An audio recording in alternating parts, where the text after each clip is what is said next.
It's the final show of 2023, and it's the last of a three-part series where we have been counting down the top 12 shows of this past year. We started at 12, we worked ourselves all the way down to number 5, and today we'll recap the top 4 shows of the year. We'll be talking about Windfall Profits, kicking the hay habit, not being a Debbie Downer, and using some basic cowboy math on feeding. That's all on today's episode. We're counting it down. It's the top 4 of 2023 on this episode of the Working Ranch Radio Show.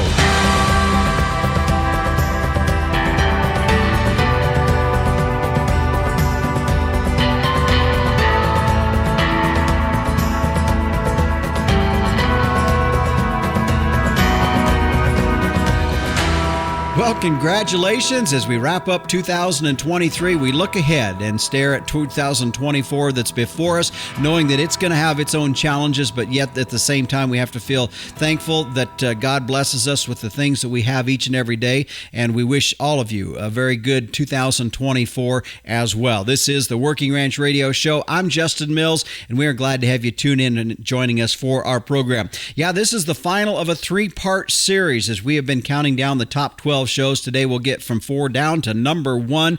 And just to kind of recap a little bit, first I'll tell you where we've kind of come up with these shows to start with.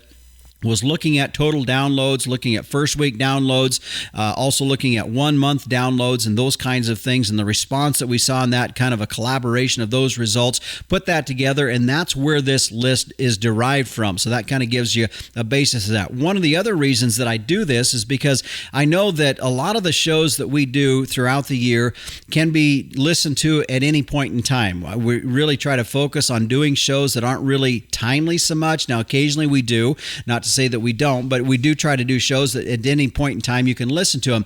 And I think you'll find that when you listen to some of these recaps, you're going to want to go back and listen to the full episode. Today is no different. We're going to get into some of these shows, and I will definitely encourage you to go back and listen to some of these. Before we jump into our 4th ranked show and work on down to number 1, let's recap as far as where we're at here today. We'll start at number 12. It was episode 128, entitled Stockmanship with Steve Cody, getting a herd started correctly. The 11th ranked show was episode 130, Ranch Succession Planning, Your Legacy, with Dan Childs of the Noble Research Institute. At number 10, it was episode 103, Raising Kids on the Ranch with Alan Crockett.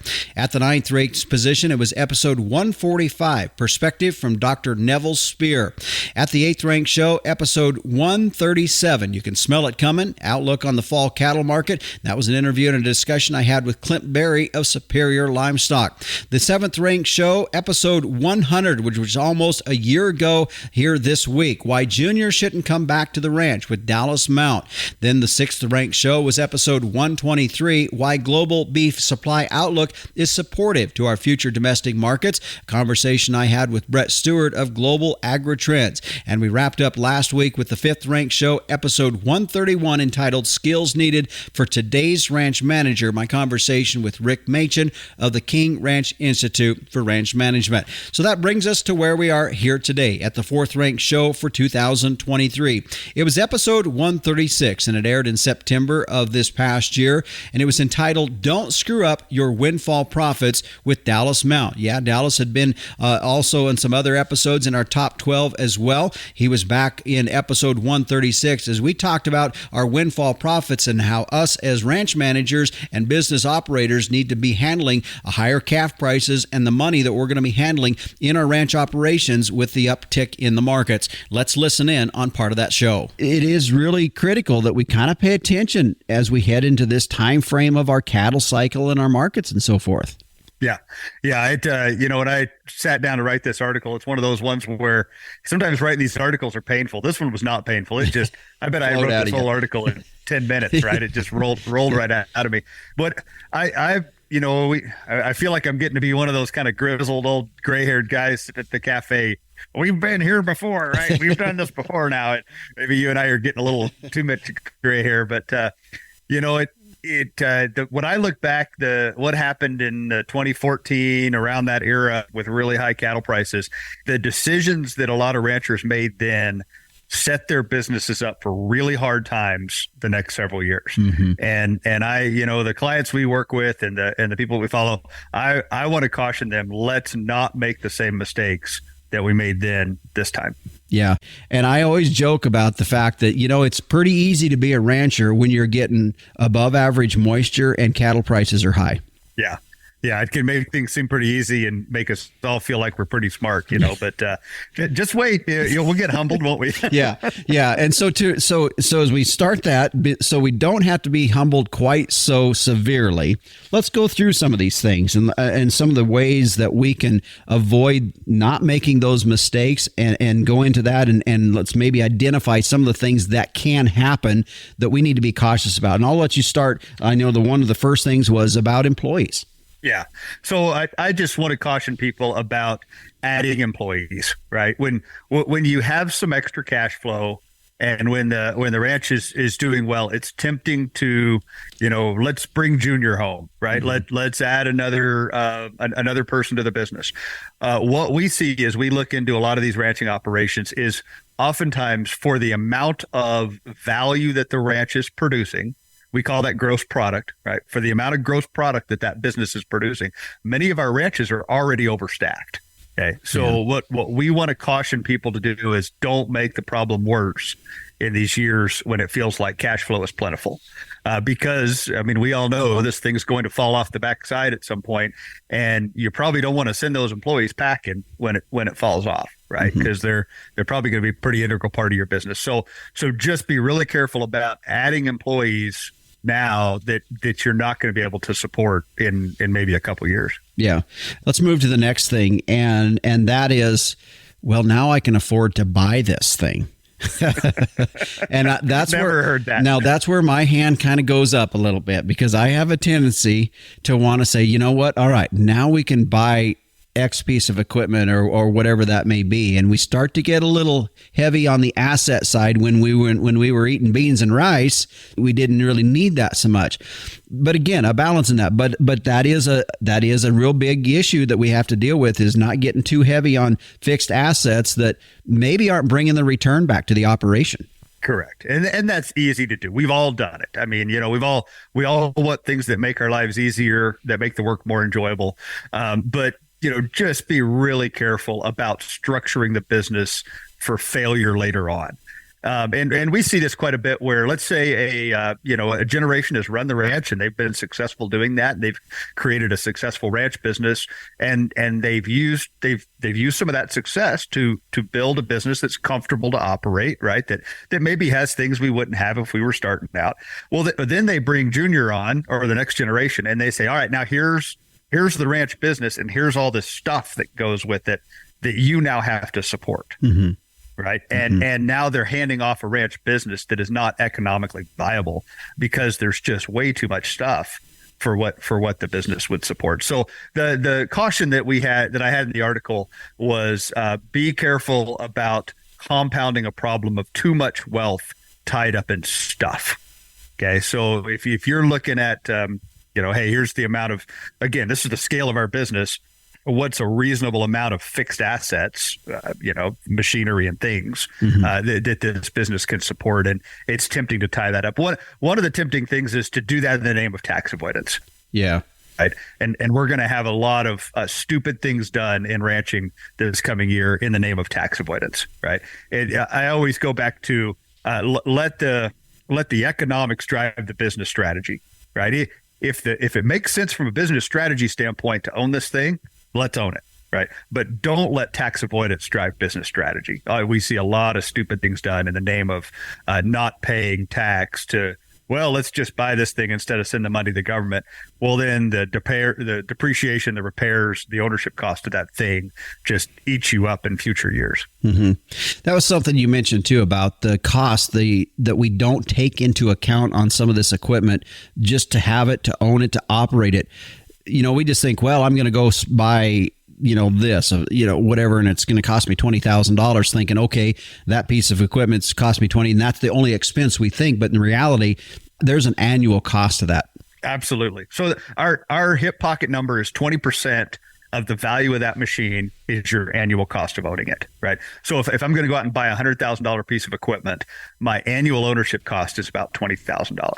right? Now that's going to take into account repairs, depreciation, and interest on the money, and even if you're not paying interest on that, even if you're not making a loan payment on that, you're tying up your capital, right? So you could pay down other interest, or you could put that money to work elsewhere. So we still need to count it. It doesn't matter if it's paid for or not. From an economic perspective, that piece of machinery is costing you about 20% of its current market value every year that it sits there. So when you look at something that's sitting out there in your pile, right, that gets used for 10 hours a year, right? Ask yourself, that was an expensive 10 hours, right? Or whatever the number is. Yeah. It's definitely something I again, I say this is one of your areas that that you brought up here that really hit home for me, because there's that tendency to want to go out there. We got a little extra cash on hand and we're thinking, okay, let's go buy that. We've been wanting that, and really putting that into the context. Is it a want or a need? And will it bring a return, to the business at some point? That's a tough thing for me too. Dallas, let's continue on with that. And this is something that I think is important too, in realizing that we really do need to kind of have an insurance element mindset in thinking about this, and having some liquid assets that we've taken our money, we put it elsewhere, and we really don't have anything. Should something happen, we're going to be hung out to dry. Yeah. When we look at the balance sheet and some of the financial ratios of a lot of our client businesses, they don't have enough in reserves. And in particular in liquid reserves, money you can get your hands on quickly. So as this opportunity presents itself this coming year, one of the common recommendations we're seeing is to pay the dang tax and then keep the money in liquid reserves, right? Whether it's cash in the bank, whether it's mutual funds you can get your hands on quickly, whether it's something, a set of calves that you're standing out there that you just turn it over, within, and what we say is liquid money, within 2 weeks, can you have your hands on that cash, right? Is it something you can quickly market and have your hands on it? And I think a business that's got that money in reserves and then a big chunk of that is liquid is going to be a much more resilient business, and a business that's in better positions to make good decisions when tough times happen. Okay. So when you have a drought, when you have a market drop, when you have a fire, grasshoppers, whatever the disaster is in your business, if you've got enough money to reach in there and to deal with that, so that you're not worried about putting food on the table, you're not worried about keeping the doors open on the ranch, it's going to put you in a position to be smarter and more thoughtful about how you make those decisions. So our rule of thumb is 50% of your annual operating cost available to you with short notice. So, if your ranch takes $300,000 to keep the doors open a year, have $150,000 sitting there, right? And that might mean carrying some money on notes too. So, a lot of people want to get really aggressive about paying off debt. Well, it might be, especially if that debt was structured several years ago, it might be smarter to let that debt ride and to keep some money in the bank so you can be thoughtful about how you respond. And that was just a portion of my conversation that I had with Dallas Mount on episode 136, entitled Don't Screw Up Your Windfall Profits. And a lot of that information, while it was very applicable in September, it still is very applicable as we look ahead to and wrapping up 2023 and looking ahead to 2024. I would encourage you to go back and listen to that. In addition, there's also another interview that I did in there with, we were talking about genomic testing, as Jed Hutchison of Zoetis joined me on that. So you kind of get 2 for 1 on that show. Go back and listen to a show ranked number 4 in 2023. It was episode 136. Stay with us. We're going to get into the show ranked number 3 and we're working on down. Also coming up later in the show, the Captain Tim O'Byrne will be stopping in for this week's edition of Tim's 2 Cents, and meteorologist Don Day will join us as we take a look at our long-term weather. We'll be back on the Working Ranch Radio Show after this. There are lots of nutrition tubs out there, but none can match the true blue commitment of Vitalix. Our tubs offer you the most concentrated nutrition at the lowest cost per day. That means more profit for your operation and improved performance for your cow herd. In fact, research shows Vitalix tubs increase feed efficiency by 20%, while boosting conception rates, herd health, and weaning weights. Learn more at Vitalix.com. Vitalix, the true blue tub. Welcome back as we're continuing with our countdown of the top 12 shows of 2023. The previous two episodes before today, we hit and started at number 12 and worked down to number 5. Today, we're going to hit shows 4 down to number 1. And in the previous segment, we talked about the number 4th ranked show of the year, which was episode 136, entitled Don't Screw Up Your Windfall Profits with Dallas Mount. We now find ourselves at the 3rd ranked show of this past year as it aired in March, and it was episode 109, entitled Kick the Hay Habit with Jim Garish, a conversation I had with him regarding some of the information he had written about in his book entitled Kicking the Hay Habit, but also it was a timely conversation, especially after we had just come off of 2 years of very significantly higher hay prices. Let's step into part of that conversation I had with Jim Garish on episode 109, the 3rd ranked show of 2023, entitled Kick the Hay Habit. I want to get into this and jump right in. First of all, from the perspective,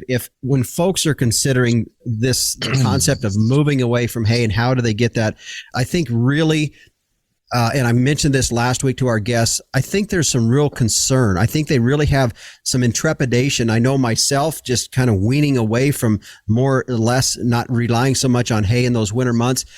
I think really for folks, there's really some fear of how do we move that direction?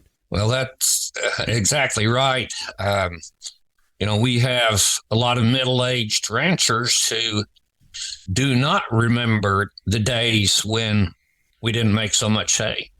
100 years ago, year-round grazing was more of a normal thing than feeding hay for 4 or 5 months. But we've gone through the generations now where most middle-aged ranchers, all they know is make hay, feed hay, make hay, feed hay. Unfortunately, over the course of their lifetime here, whether that's, 20, 30, 40 years in ranching, the cost of making hay has increased at a much faster rate, like 5 to 8 times the rate at which cattle prices have increased. And again, as already said, we're looking at very good cattle prices right now, but they're still not enough to pay the bills as the cost of the equipment has gone up, the cost of the fuel has gone up, cost of labor has gone up, repair and maintenance has gone up. Everything has gone up at a faster rate than the value of our cattle. Mm-hmm. When I look at this, I think one of the things that for producers that has to be really considered is really being honest with yourself of your costs. And you talked about there was a habit, there's been kind of a cycle of making hay, feeding hay, making hay, feeding hay.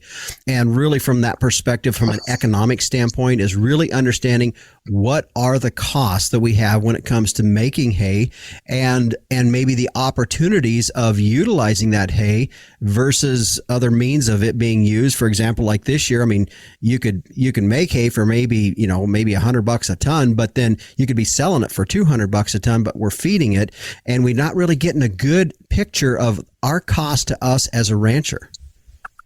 Yeah, it's unfortunate that, I was just talking with a guy the other day, and he has a degree in animal science to lead him into ranching. What he really needed was a degree in accounting or business management, because we have a lot of people out there who are very good at managing their livestock, but they have no idea of what it is costing them.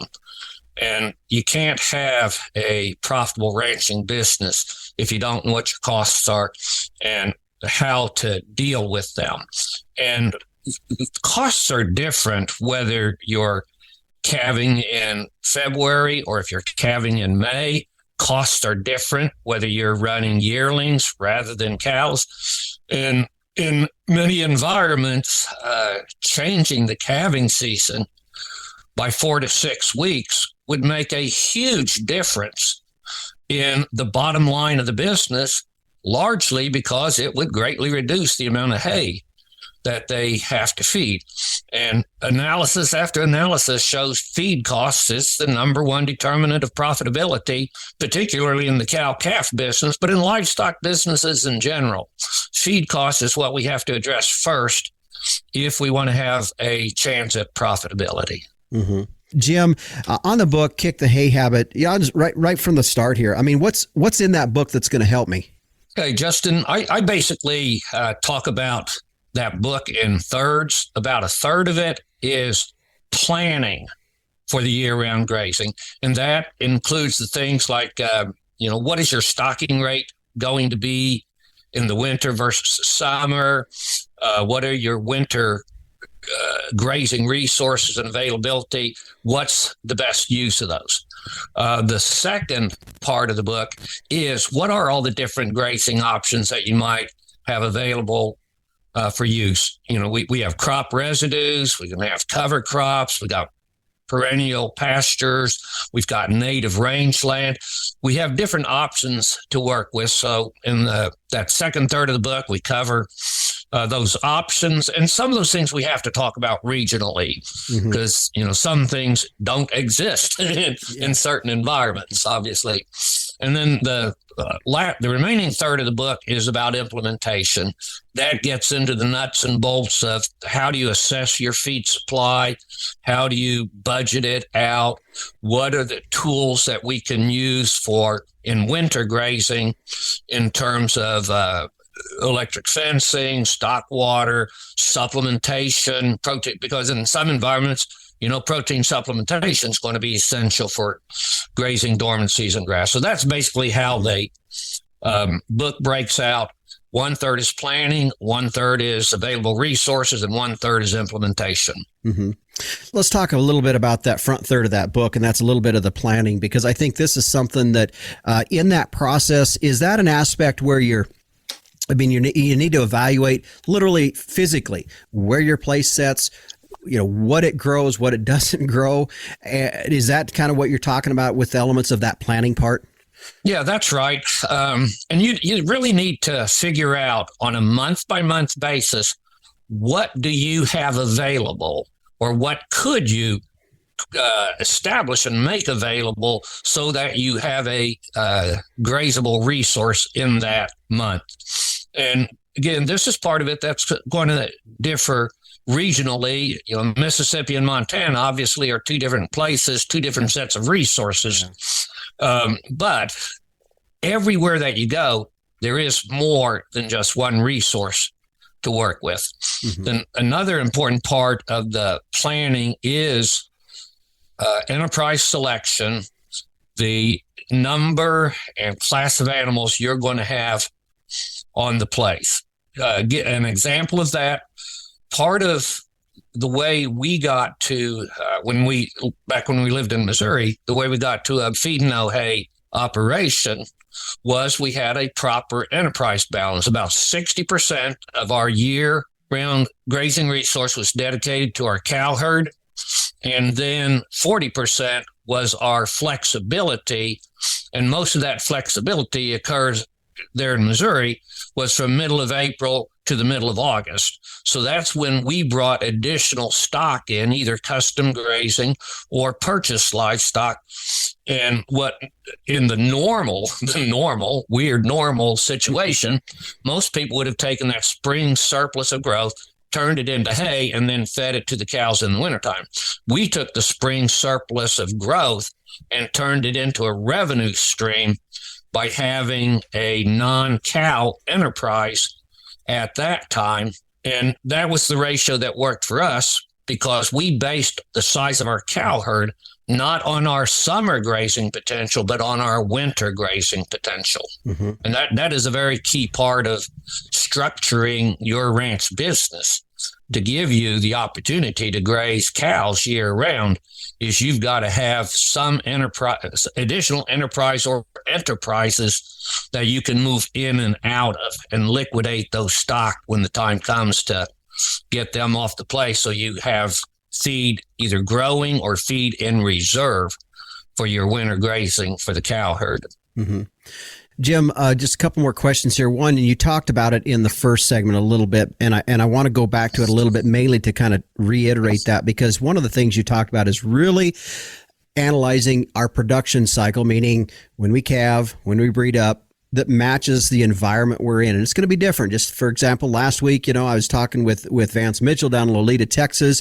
It's different for them than it is somebody up on the northern plains. However, that in itself is one aspect that can really reduce as much reliance on hay. Yeah, absolutely. There are places in this country that traditionally have been cow ranches that in today's feed cost and value of cattle atmosphere, they should not be year-round cow operations. They ought to be just seasonal yearlings. And, if you're an old cow guy, the idea of just having cattle on the place for 5 months, then have 7 months where you don't have to do a thing, doesn't appeal to some guys, but there's others who say, wow, I can get that kind of a job. Yeah. And that was just a portion of that conversation that we had with Jim Garish in episode 109, Kick the Hay Habit. That's the third ranked show of 2023. I'd encourage you to go and listen to that. Even now, we find ourselves in pretty significant high hay prices, and I think you'll find some information in that show that's useful. No doubt that feed costs are one of the biggest line item budgeted items that we have as ranchers, and if there's a way that we can minimize that impact in our ranching operations, no doubt we would see a little bit more profitability as well. A very applicable show. I'd encourage you to go back and listen to episode 109. We're going to take a break here. When we come back, it's the second ranked show of the year. This is the Working Ranch Radio Show. Nothing delivers a better return on investment like cattle health. Set up the next generation for lifetime performance with Zinpro Avela 4. Achieve reproductive success in your herd with a 20% increased conception rate and a 16-day tighter calving interval. Calves from cows supplemented with Zinpro have stronger immunity and 28 more pounds at weaning. Help protect your profits by partnering with Zinpro. Welcome back. This is Justin Mills as we continue with our countdown of the top 12 shows of 2023 here on the Working Ranch Radio Show. Today's episode, we're going to get all the way down to number 1. In the previous 2 episodes, in case you missed it and you want to go back and listen to them on any podcast provider or our website at workingranchradio.com, we were hitting shows ranked 12 down to number 5. We're in the number 2 hole, and it was with guest Mary Jo Ehrman that aired in October of this past year, episode 140. In fact, that interview, we aired it not only in episode 140, but again, it aired the following week on episode 141, entitled Not Being a Debbie Downer, but you might want to listen in, as she was addressing just some of the concerns she had as ranchers having a lot of money at their disposal, yet at the same time seeing higher interest rates and also higher cattle markets, and just some warnings out there in regards to how we handle our financial situation as ranchers as we head into 2024. Let's drop in and listen to a part of that conversation that we had with Mary Jo Ehrman on episode 140, entitled Not Being a Debbie Downer, but you might want to listen in. It was the second-ranked show of 2023. But one of the things that was the concern is that you buy and you start putting a lot of capital expenses in items that might take 5, 7, 10 years to pay out. And that's a kind of what you're talking about here. Mm-hmm. That's the catch in this whole deal. Right. Is if cattle prices are high and now you go to the bank and you borrow money for a tractor, you have 5 to 7 years to pay that tractor off, but cattle prices were low for 3 of those 5 years. How are we going to make the tractor payment? Mm-hmm. Right. Mm-hmm. And I had people in 14 and 15 when cattle prices were high. I had clients that were building their dream barns. And then all of a sudden they didn't know. When the cattle prices dropped, they didn't know how they were going to pay for the dream barn anymore because they expected cattle prices to stay high. Mm-hmm. And I always say this, the banker is going to borrow you the money. The accountant is going to tell you to go buy it. But does the accountant and the banker, do they actually look out 5 to 7 years to make sure that you can make that payment when the cattle prices drop, if interest rates stay high? We have to look at worst case scenario going forward. We can't just think that it's always going to be sunshine and rainbows. Mm-hmm. Mary Jo, as you're talking about those things, I think people are thinking then, okay, so what do I do? Because there's some desire to take advantage of the market of where we're at. How do we do that without getting ourselves in a bind in this? And I think people sometimes maybe feel a little bit helpless because the only thing they do know to do is do what they've always done before. And that is you have a profit, and your accountant says you need to spend some money. So you go spend money. And that's kind of what they do. So what's the direction that we need to be looking at then in counter to that is productive down the road? if we're going to sell today and we're going to have this profit, hang on to the profit because next year you can use that profit for feed. Hay, right? You can use a profit for whatever it is you want to use it for. It's one less reason to have to go to the bank. But if we have profit and we go see the accountant and he says, go buy something so we can avoid taxes, then all of a sudden, all of our money went to the thing. And now we don't have the money for hay. And we go back to the bank and use the operating note at 9 or 10% to buy hay, to pay for vet bills, whatever it is that we need. Really? We could have just used our own money and saved 9 to 10% on it. One of the things, as you said, we're at a high market. Why are we buying? Why are we buying in a high market? We should be selling stuff off in a high market. But at the same time, one of the things that people are hearing is that, supply and demand numbers indicate that this market's going to have sustainability for a few years. How do we address that? So if it's gonna stay high for 2 to 3 years, and my question is, are you going to have enough calves out of those cows in the next 2 to 3 years to pay for them? Right? So you only have 2 to 3 years to pay that cow back before that calf no longer can pay for her. And so if the numbers make sense and we're going to be high 2 to 3 years, then absolutely buy it. But if we have to have 5 years worth of calves out of her to make sure that she's paid for and we have the profit to pay for all the expenses on the farm, then you still shouldn't be buying. You might need that. If we take a note on a cow, those cattle notes are typically 5 to 7 years. Yep. You need, in my opinion, you're going to need a 7-year high in order to make sure that because you have a payment on her for 7 years. Yep. So I would want to make sure that I bought her at a reasonable price. So even when cattle prices drop, if calf prices drop and we can still make her payment at the lowest calf price, then great, go ahead and buy her. But you have to know the number. Yeah, but that's exactly right, is the fact that a lot of them are 5 to 7 year notes. You go and you spend $3,000, whatever that may be, on a bred 2 or 3 year old, and you got 7 years to pay that off. And then you need to figure in attrition rates. And the fact that you're going to have a cull rate every year. And by the time, and I would venture to say in 7 years, let's say you started with 100 head of cows, how many of those cows will you have in 7 years that's having to finance that note? That's you hit it dead on. That's exactly something that I've had that discussion with many people before. And so it is just, we're not looking out far enough. If cattle prices are going to stay high, before the break, you asked, well, what if cattle prices stay high for the next 3 years? Great. Then you have 3 years of profit. Can you imagine? At year 4, you might be in a position where you don't have to borrow money to pay for hay because you haven't avoided taxes. But honestly, Mary Jo, I think it's a way of thinking within our industry. Probably other business industries have the similar management mindset as well, that when they have a great year, and for us this year, we're selling calves for higher than we have in some time, that we have a little bit more money on hand, that we need to go buy something. We need to go buy that new pickup. Right, because the accountant says, go spend $50,000 to save 10. That's just an example that I use. That with the because I have an IRS calculator. And so with that calculator, if you spend $50,000, you'll save 10. But then you have to go buy something for $50,000. That means you have to go to the bank. If they charge you 5% on a 7-year note, you just spent $10,000 in interest ish. Well, you didn't save anything because you just, instead of giving the IRS the 10 grand, you just gave it to the bank in interest. So you really get to decide, do I pay the taxes on it or do I pay the bank? Here's where the problem arises, Justin, is most people don't have the 10 grand to pay the IRS. Yeah. So they go to the bank to borrow money to buy something to decrease it. Well, you still paid the IRS essentially. You just paid it to the bank.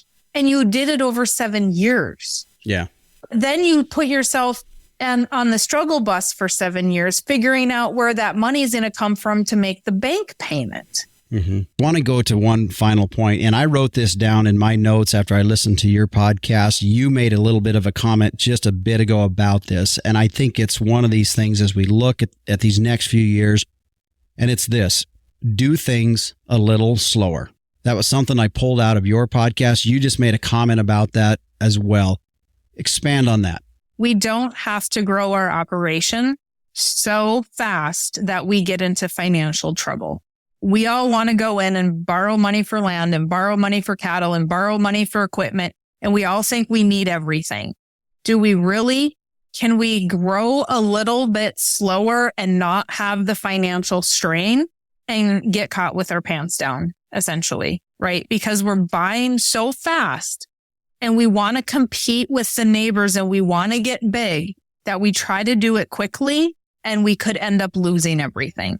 Slow. There's nothing wrong with being the turtle. And that was just part of a great conversation that we had with Mary Jo Ehrman. It was episode 140 and 141 that aired in October of this past year, entitled Not Being a Debbie Downer, but you might want to listen in. And we were focusing again on where we're at financially, that we see ourselves in the ranching industry, not to be negative, but at the same time to take heed and take some advice from somebody that does have a lot of input and sees a lot of different ranchers and farmers books out there and knows what the situations are. And I know for myself, part of this show really stemmed from the fact that I didn't want to repeat some of the same mistakes I had made in the last up cycle. And if there's things that we could talk about on this particular show that would help other folks, that was really the focus of that show. So I hope you enjoyed it. It's episode 140, also episode 141, entitled Not Being a Debbie Downer. That was the second ranked show of this year. Might also mention that we did have Mary Jo on back on episode 70, where we were talking about the book she wrote entitled Farming Without the Bank. And if you have questions about that, check out our website or go back and listen to that episode as well. Well, coming up after the break, it's the number one show of 2023. Stay tuned to see what that is when we return on the Working Ranch Radio Show.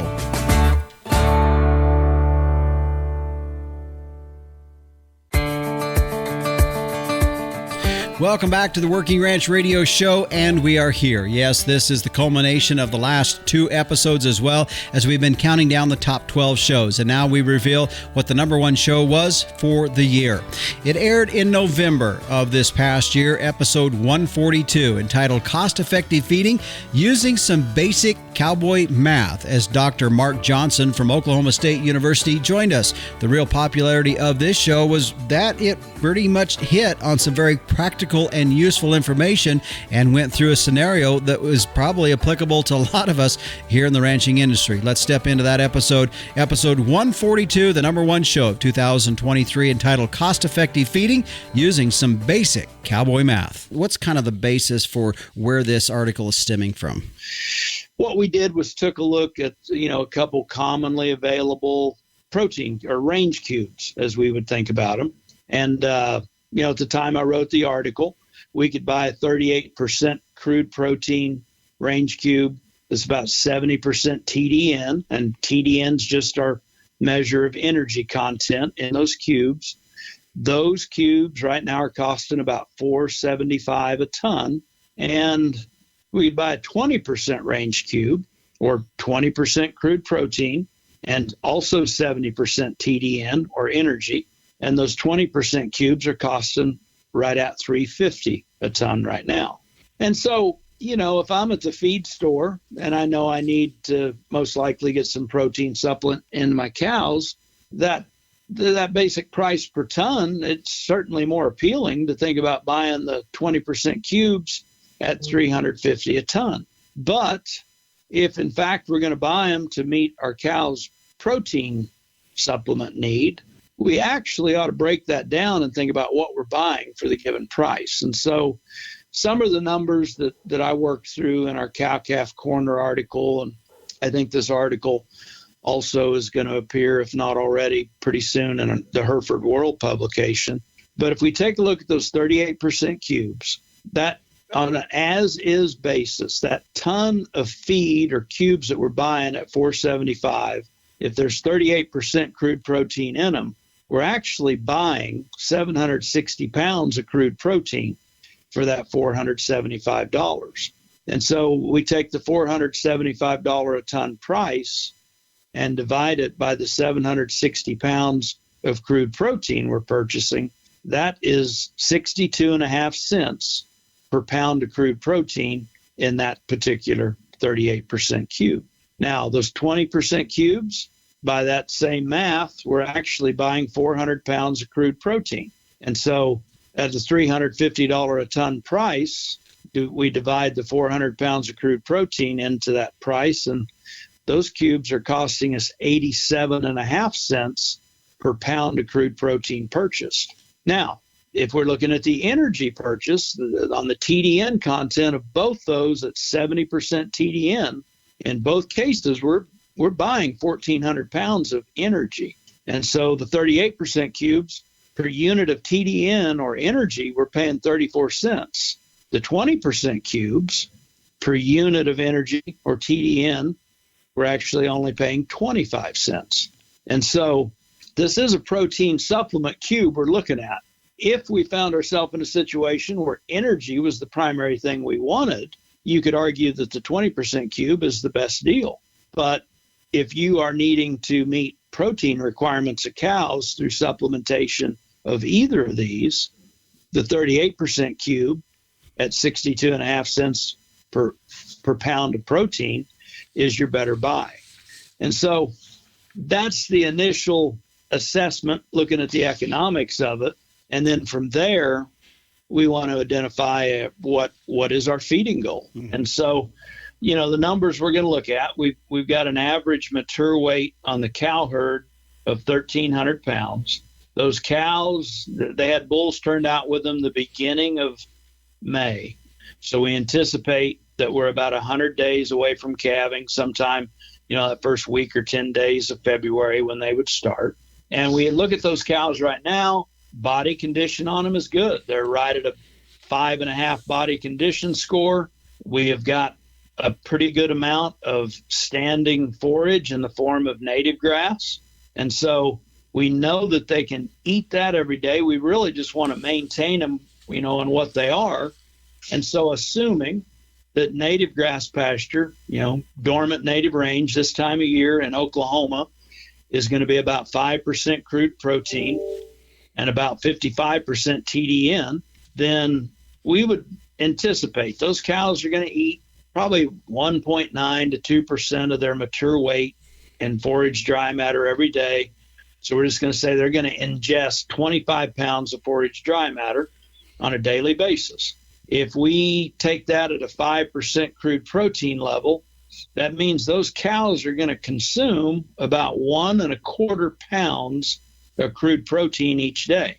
If we look at that same 25 pounds of forage dry matter at 55% TDN, they're going to take in about 13.75 pounds of energy or TDN on a daily basis. Now, what do those numbers mean? We need to be looking at that NRC chart in Chapter 16 of our beef manual. And what it tells us is that a 1,300 pound cow in her last trimester of pregnancy needs about 1.84 pounds of crude protein daily and 13.3 pounds of TDN daily just to maintain the body condition and the weight that she's at.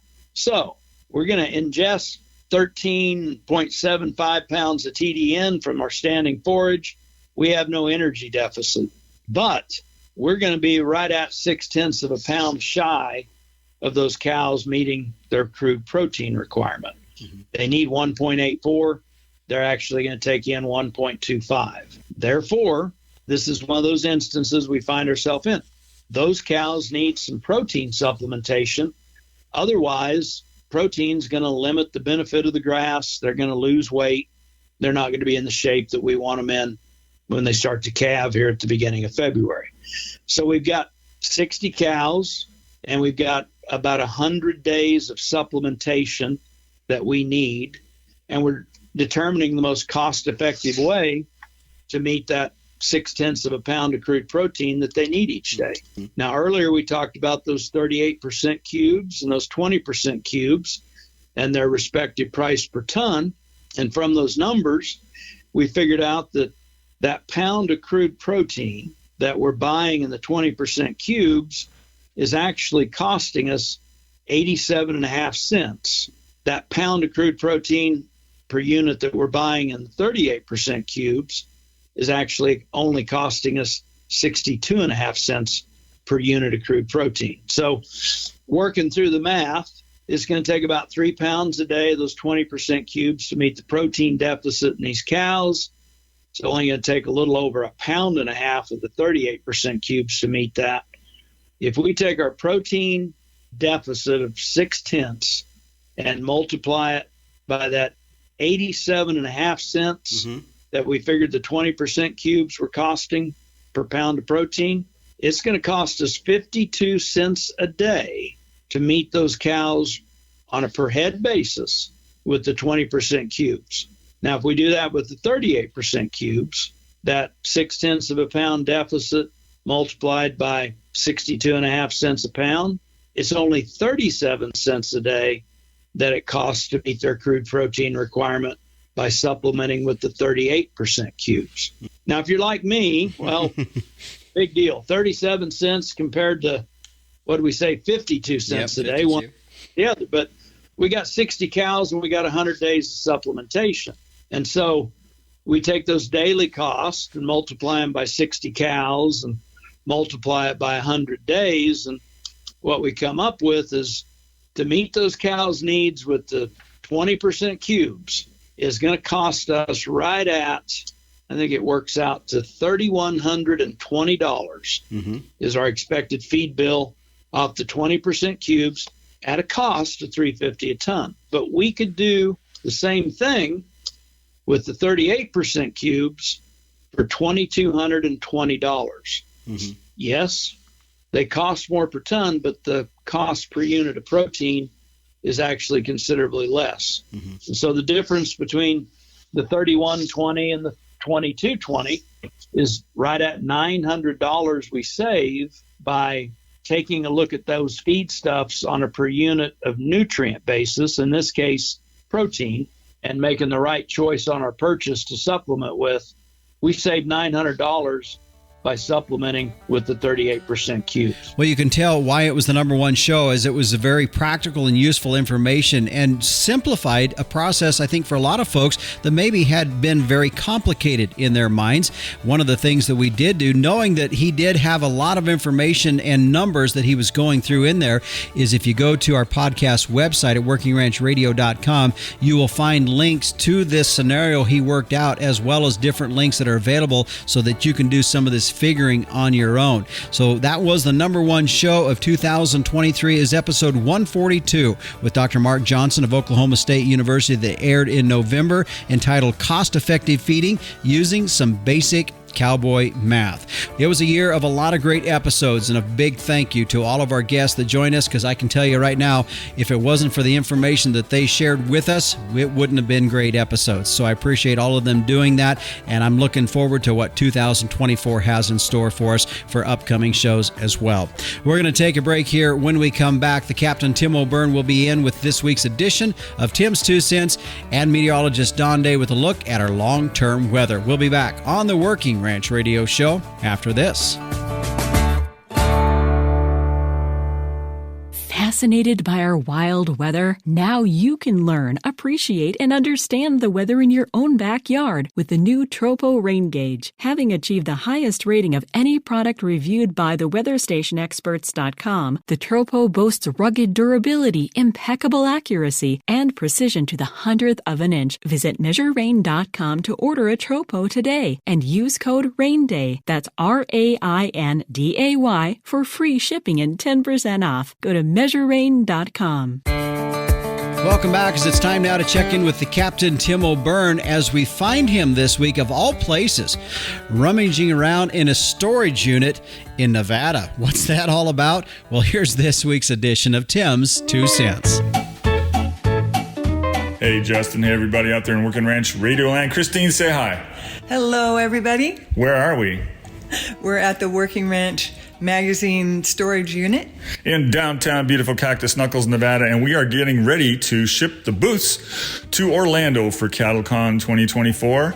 We will be booth number 1919. See you folks there. Safe travels, and back to you, Justin.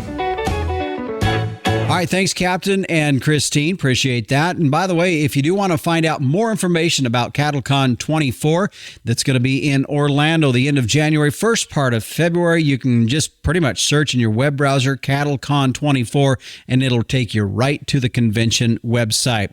Well, let's switch gears just a little bit. And joining us now with a look at our long-term weather is meteorologist Don Day. And Don, as we look ahead to the first week of January, and if we want to use this last storm as maybe a catalyst to start to kick off a different change in some weather that we're going to begin to see.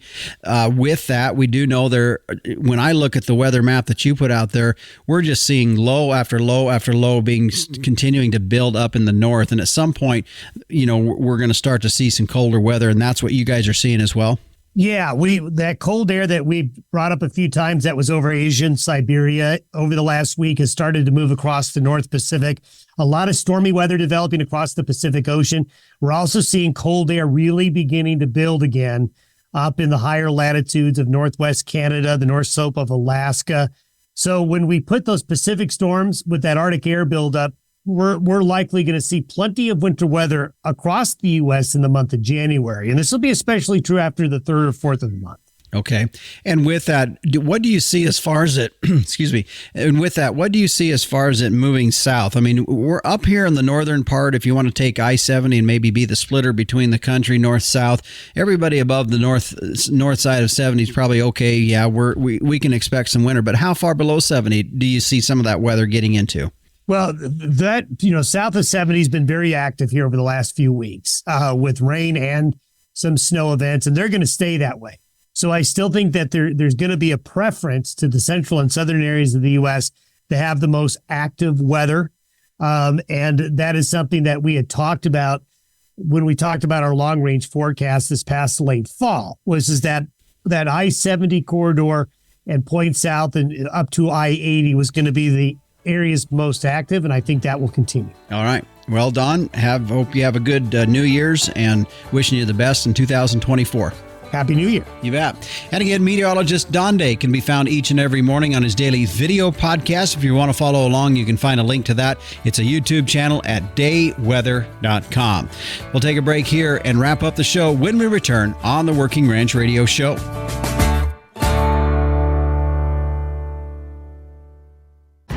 Well, I don't think I'd be worth a plug nickel, as my dad would say, if I didn't say some thank yous right now as we wrap up 2023. First and foremost to you all, the listeners. Thank you so much for listening to the Working Ranch Radio Show. If it wasn't for you listening to the program and passing it along to your neighbors as well, we wouldn't see the growth that we've seen in the last 3+ years since I've been doing this, and we surely appreciate you passing it on and appreciate your interest in listening to the Working Ranch Radio Show. Also, a thank you to our radio affiliates. Rural Radio Channel 147 on your Sirius XM dial. Also, we have some local affiliates across the country as well. Thank you very much for carrying the program. Also, thank you to the Captain Tim O'Byrne and meteorologist Don Day, both offering great components to what makes the Working Ranch Radio Show what it is. And a thank you to Working Ranch Magazine for supporting and being a part of this endeavor as well. And finally, a thank you to my hired hand and my nephew, Tristan Robertson, for covering the days when I have to be in the studio working on this program, and him outside doing the real ranch work. Be sure to join us next week as RMA Administrator Marcia Bunger will be joining us. Also on the agenda for the month of January, Dr. Ty Lawrence will be joining us as we talk beef on dairy, and Lamar Steiger returns back as a guest. Thanks for joining us here on the Working Ranch Radio Show. I'm Justin Mills, and until next time, keep your chin down, your mind in the middle, and a happy and blessed new year. So long.